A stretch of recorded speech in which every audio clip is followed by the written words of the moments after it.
Hi there, welcome to part 3 of Revealing Love. And I know I cut part 2 short because it's getting super involved. And let me just dive in directly since we're warmed up with prose in part 1 and 2.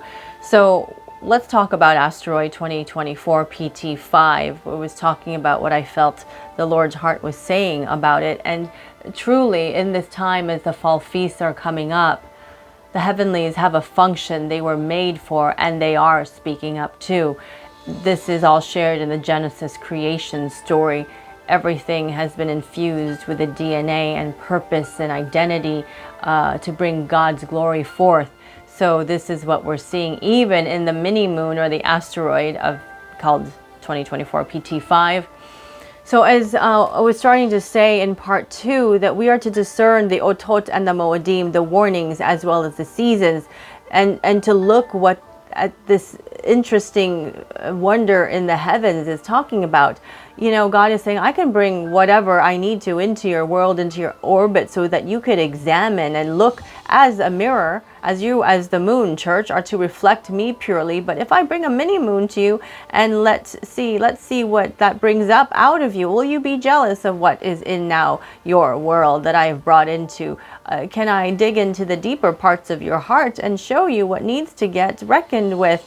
Are you living in some things that could use some illumination? I will give you a double portion, a manifold return. If the reflection brought along in you is no longer cracked and can be more whole and seamless like my love is for you. The moon, the church, represented in the heavens, has been in perigee, so it's been so close to the earth that we can fully truly examine what's going on, not only on the face but hopefully deep within. Are you willing to dare to go there?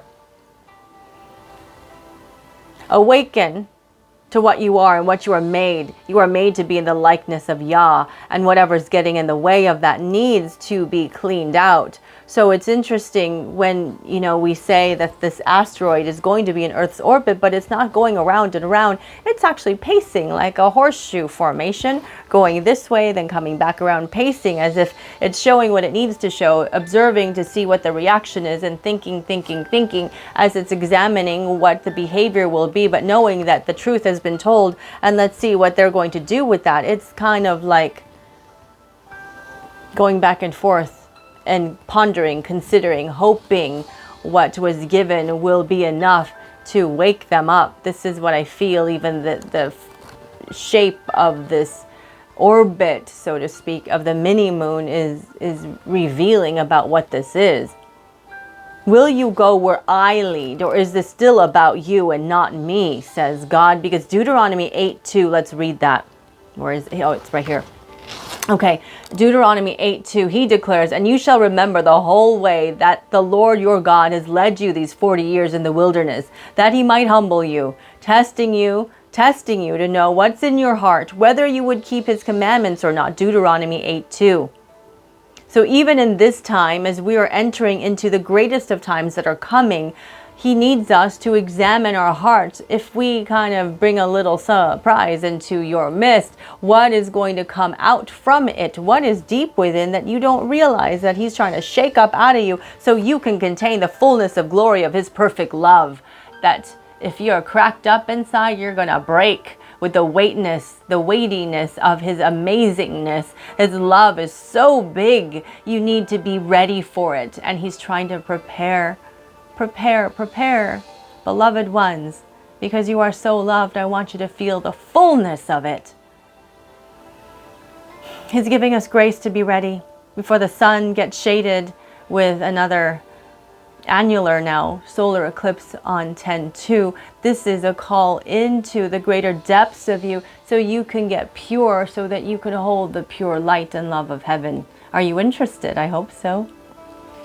So it's good to be in awe at this time. I mean, I feel like the heavenlies are saying, do you see what's happening? Are you willing to take God's lead? The creator of all things is leading you by love. The 57 days of this horseshoe orbit of this asteroid is even talking about how this is an offering of fulfilling your calling by a grace, for he is grace, into a rest and a perfection that you can have if you will be perseverant, patient, and take the truth as you are led. Are you willing to be led, or are you all about yourself still and going your own way? Remember, Deuteronomy 8:2 is testing and trying you.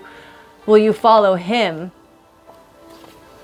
the Spirit, and not your own heart? For the heart can be quite deceptive. 5 minutes. Okay. So let's see. I think we're going to talk about what the significance is, that even the names of things in the heavenlies have such an incredible purpose. 2024, which is, of course, we're seeing the manifest government of heaven come into the earth, which is what 24 is. But PT5, P is the, what number is that? P is the 16th letter in the alphabet.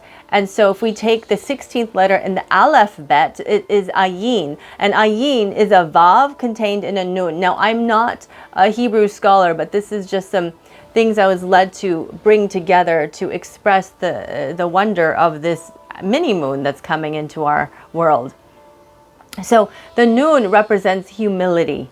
Vav signifies Torah, which descends from heaven to earth in its inherent design of a hook or a shoot. So to me, it's saying if one lays down and has a humble heart, the driving, true, delivering truth of Jesus and God's pure light will come to you from above because of his favor. For those who are humbled, lay low and saying, Lord, as you say, I will do. This is what P, the letter 16th letter, and then coordinated with the 16th letter in the Hebrew alphabet, is saying. Humility brings light. Are you willing, lay down, to be able to receive it and move on it? T is the 20th letter in the alphabet. So in the alphabet, that 20th Hebrew letter is Resh. And that means head, ladder, and beginning. The symbol of choosing between, get this, greatness and degradation. See, we have a choice in all of this. If you want to receive the glory of God and the fullness of his love and might and the weightiness of it all, we have to be ready, tested, tried, purified inside so we can handle it. Are we going to be great? Or are we going to be degraded, following our own way, which is so much lesser than the greater light of the Son of God, as well as the sun in the moon and the stars? And the number 5 represents not just grace, but it's a 5th letter of the alphabet. Alphabet, tongue twister, called he, to look or to behold. It can represent perfection of the natural order and being saved by adding grace. 4 plus 1, if you can look at it that way. I'd say 5 is great. I mean, 5 is amazing because it's amazing grace to me. If we take on the challenge of being God's beloved, especially now as we're entering into the season where he's saying, I will keep my promises, child. So Jesus, the King, is given all power and authority by Father God, is on the move in ways I'm seeing only in part in the Spirit. So there's something that I see and I saw that I'm going to express to you. I still have a few minutes here, so let me think. This is a little longer than a minute's worth. So I think we're going to move into unexpected part 4, but this is actually how all of this is going to wrap up, because this vision of Jesus I saw and what he is up to collaborates with all the signs, the wonders of the heavenlies and on earth in this time of entering into the high holy season where God is keeping his date. Don't you see? It's like, I look at it as like a father-daughter date, at least for me, where God's saying, hey, let's go out for ice cream. Let's go out for that dinner that we love eating and take a walk with me on the wild side of holy love, because I have so much I'm going to share with you.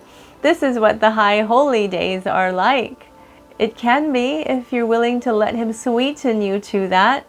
So in part 4 of Revealing Love, I'm going to share what I saw in the Spirit and what came through the pen, and has to do with all these things, the love he's pouring out to prepare us, to purify us, and how all of creation is speaking about what he's doing, and it's all about love, that he wants to love you so much if you'll receive it. So, okay, I'm Jane Justice Park. Here's the end of part 3 of Revealing Love, and we're going to move into part 4 to wrap it up with a vision and what I would love to pray and impart unto you. Blessings for there are many from him. I'm Jane Justice Park again, and I'll see you soon for part 4 of Revealing Love. Thank you. Bye-bye.